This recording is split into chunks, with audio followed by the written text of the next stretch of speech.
What is up, everybody? Welcome. This is the Almost Heaven 4-person Morgan sauna from Costco.com. This is the box that was delivered by freight truck straight to your house.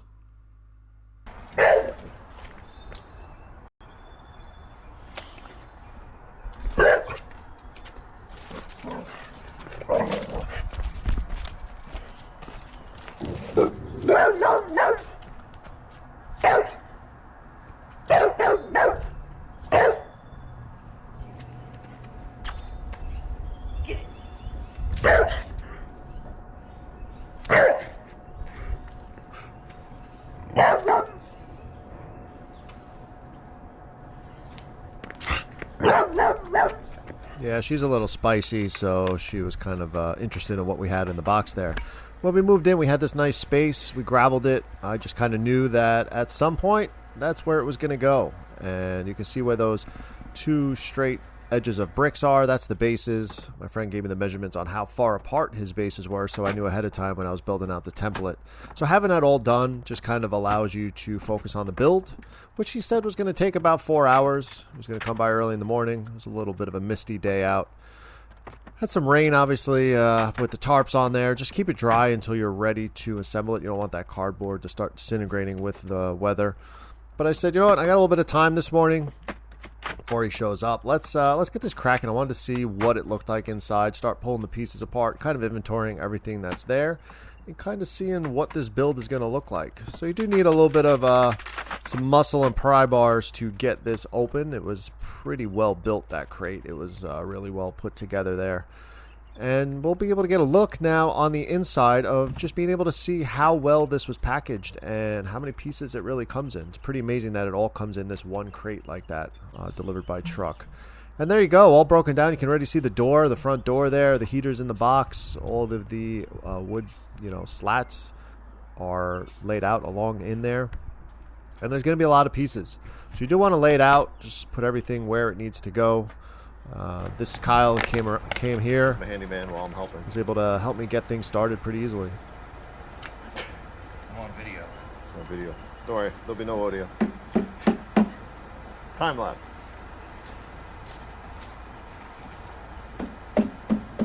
So we put out those plastic black bases right there on where we knew the measurements were going to be.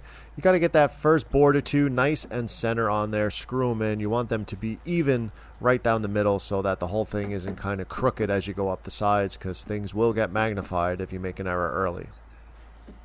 You can see all the slats now. There is going to be some extra, he told me. We started pulling apart any of the ones that were really gnarly, had some just like really big knots or some little pieces missing out of them. I believe this is where it says we put the... Look at that base. It's all hammered together, tongue and groove, screwed in, and ready to go. Now it's already, I couldn't believe it how quick to get that front door and the back panel in. 3 pieces for each. You kind of slide them together. They interlock. You screw them together. It's nice to just be able to lay them out and get them as well built as possible. So you can go. You can see 3 pieces. Everything overlaps. You get some screws in there. You want to make sure that it's nice, it's tight, it's even. All the slats are lined up. And just zip the screws in. Just a side note on the screws. We used extra screws. We screwed in more slats than you were supposed to screw in just to make it a little more sturdy. But we did run out of some of the stainless screws for the inside benches. So I had to go to the store and just buy a box of extra screws there. So just keep that in mind. I was pumped. I was pumped to get this front end, this rear end.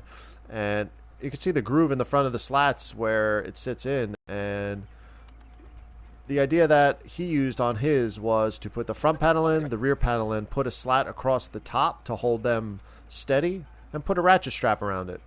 Just secure it very gently and be able to hold everything together while you're putting the rest of the slats in.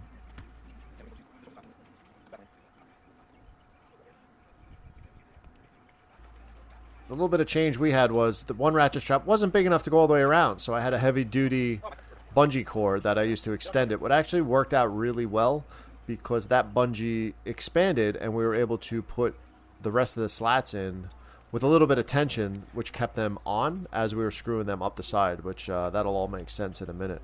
You do want to make sure that the front and rear walls are level. There's some wood on there, so we threw a level on just to make sure. You can see us making the final adjustments there, because you definitely don't want that off center. It's going to make your benches a little crooked. It's going to have the door not open and close properly.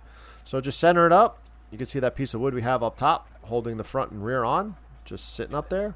And then we put the strap around it with the bungee cord, and everything kind of held in.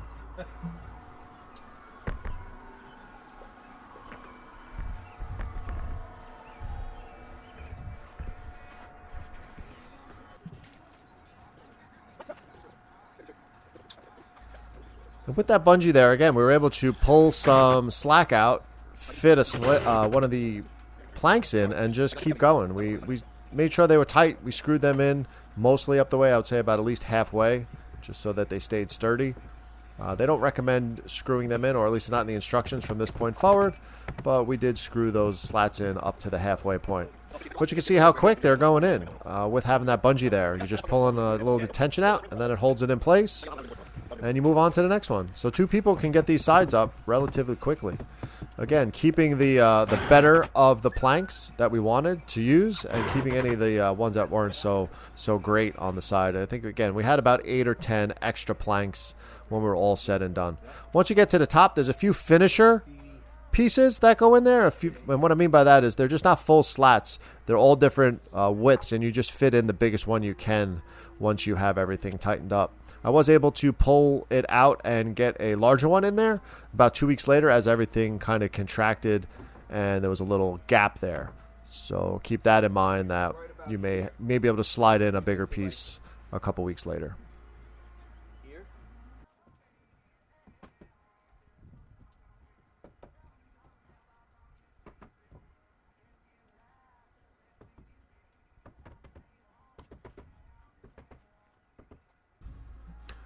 And there you go. You can see all the slats are now in place. The bungee and the one ratchet strap are kind of still holding it all together, because there'll be 3 metal straps now that go around the exterior of the barrel to keep it together. And you can tighten them up from time to time, and you will have to do that a couple times as the barrel kind of contracts a little bit and dries up.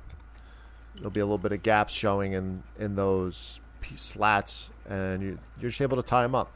I did have a problem like 2 weeks after I went to tighten up those screws, and they were seized up for some reason, and it was the strap was loose, but I just couldn't get them tighter. I contacted Almost Heaven right away. They were able to ship me out 3 new straps and sets of bolts. I had to cut the bolts off, replace the bolts, and then all of a sudden it was good. I was able to tighten it up over the next few weeks, and everything was great from there on. You just don't want to have any of these gaps. You want to keep water out. You want to keep the hot air in, and you want to have it as snug as possible as you're building up and around this.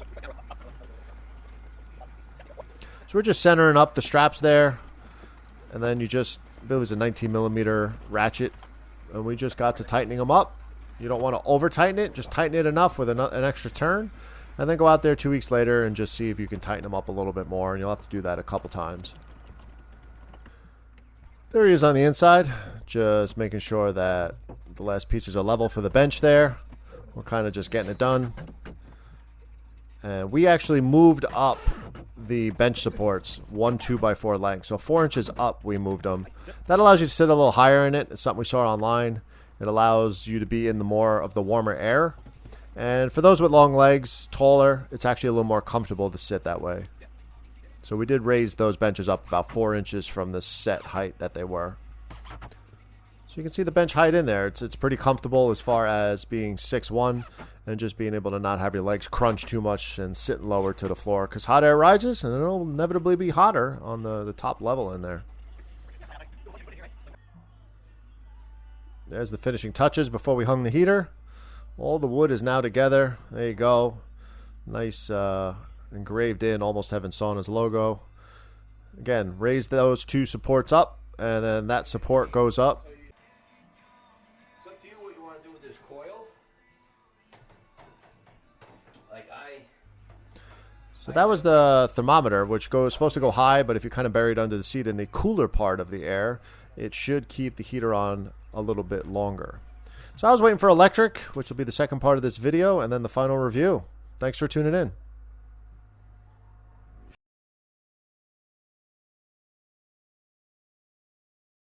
What is going on, everybody?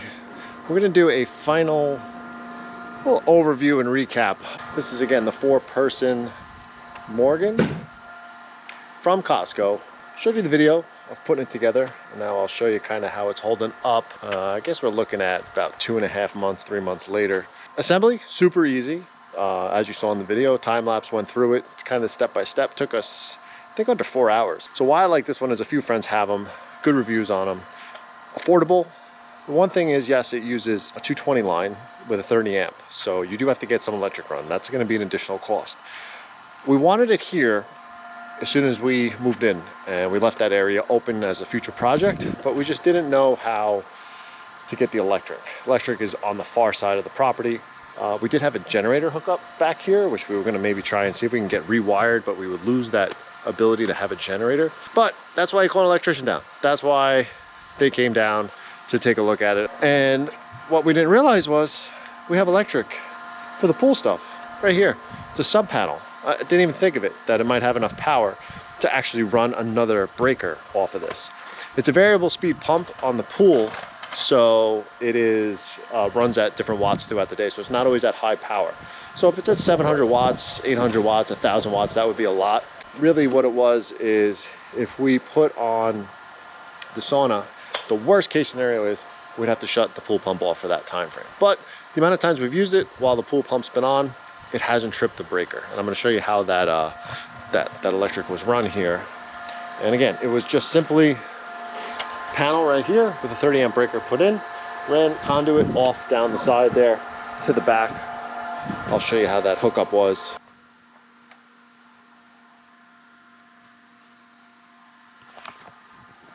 And that other 12 volt coming out, if you want a regular 110 outlet, we actually ran it off one in the shed here and put another outlet back over here, and that's for an LED light inside. Optional, you don't need it, but since it came with it and we were able to put the electric right there, so it actually worked out really easy. And as far as cover wise, for now, we've been using this really heavy duty tarp. I actually have 2 of them. I just had them, so this one's holding up good. I'll probably use the next one too through the winter, and decide next year if I want to do the galvanized metal roofing, something a little more permanent. But it's been holding water out. There hasn't been any water inside. From the sprinklers, it does wet the front of it, and you will see a little discoloration, but that's going to happen over time with this anyway.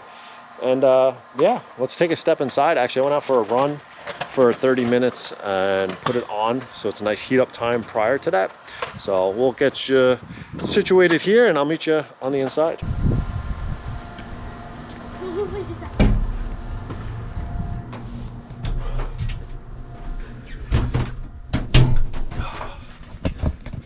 All right, we'll try and take some video in here before things get a little too hot. Electronics don't really like heat too much. But as far as up at that gauge right there right now, from this side at the top, 160 degrees. Definitely warm enough where you come in with jewelry on in here, it might be a little warm for you. But I'll just take you for a quick run around on the inside here. Couple bolts, you hang the heater, install the rocks up on there. You can see that it's on. We haven't used any water. We haven't used it for steam yet. I kind of like the dry, but the option's there. Temperature gauge up there. I think it actually just shut off. It might have just hit its temperature right there. What we did for the thermometer here, there's a couple of changes that we have in here. That's why I wanted to bring you on the inside real quick. Is, as you can see, the light down here, on off, and the intensity, and then there is a very small metal wire that comes with a thermometer that you're supposed to mount up top in the corner there, because it's supposed to register at the hottest point. But if you want a little hack, which I found online, was mount it really low, or heck, you can probably just mount it out back so it really never shuts off in here, because it will just keep turning on. So you would control basically when you want to shut that off. But it is a safety feature. We actually buried it up under the seat here. You can kind of see under this little ladder, that like little ladder piece of wood there, that's where the thermometer was mounted. And then another tip that we found online was, I'm a tall person here, and one of the things was to keep the seats a little higher, which will bring you up more. It's hotter up here, and as well, it's just a little more comfortable. My legs are in a nice position here to be seated, so I'm not too far down. And what we did with that was come under here. These are pre-installed, these 2x4s right here. All we did was put them up, basically 1 4-inch piece, so just raise it up there, and then you sit the bench on it. And these supports right here are screwed in afterwards. So at any height, it's going to be able to support the bench. So we're able to raise the bench about 4 inches, and that's good because it's perfect with the backrest right here. Everything is just real nice. Then the guard right here, we raised up a little higher. In the pictures, you kind of see it a little lower, but why we did that was when I lean back here, you'll be able to kind of put your arm up there and be able to be a little more comfortable. So there you have it. So far, so good. No problems, no hiccups. Pretty easy. You can set this to a timer to turn on a few hours from there. What I usually do is it takes a good half hour to heat up pretty good, and I'll just kind of go for a workout for 30 minutes. So I'll click it on. The little tip on there is when you turn it on is 2 clicks to the right, come back 1 click, and that'll keep it on steady for that hour. It kind of overrides the timer to come on later. We keep it on max, and yeah, it's good. Like 30 minutes, it heated up, and now it can be shut off, and I'm going to be in here for 20 minutes or so, and it's just going to keep that temperature, and we're good. And why we wanted it right here was the view. I mean, pretty good right there, especially at night. Put the pool lights on, have the light on in here. The pup can come and hang out and stare at us over here. But this thing is great for the price. I think it was $4,000 plus tax when we got it. It wasn't on sale. We could wait. I heard it goes on sale Black Friday, but it did go on sale 2 weeks ago. $700 off. It was $3,300 on the Costco website as of September 2025. So you might be able to get yourself a deal on it. And that's really it. It's great. I recommend it. And if it's within your budget and within your means, and to be able to hook it up here. And how does it affect the electric bill? Some people have asked. I don't use it every day. I don't use it every other day, a couple times a week when I can fit it into my schedule. Maybe in the wintertime, I'll use it a little bit more now. And really, I mean, amongst every other thing in here, it is what it is. You just got to kind of pay to play with this. It is not something that's super energy efficient. But during the summer, the sun beats down on here. It could be like 100, 110 degrees in here with just the sun baking on it. So this can heat up in 15, 20 minutes. Super easy during the summer. Maybe I'll do a video in the dead of winter to see how high we can actually get this in here with some snow on the ground outside.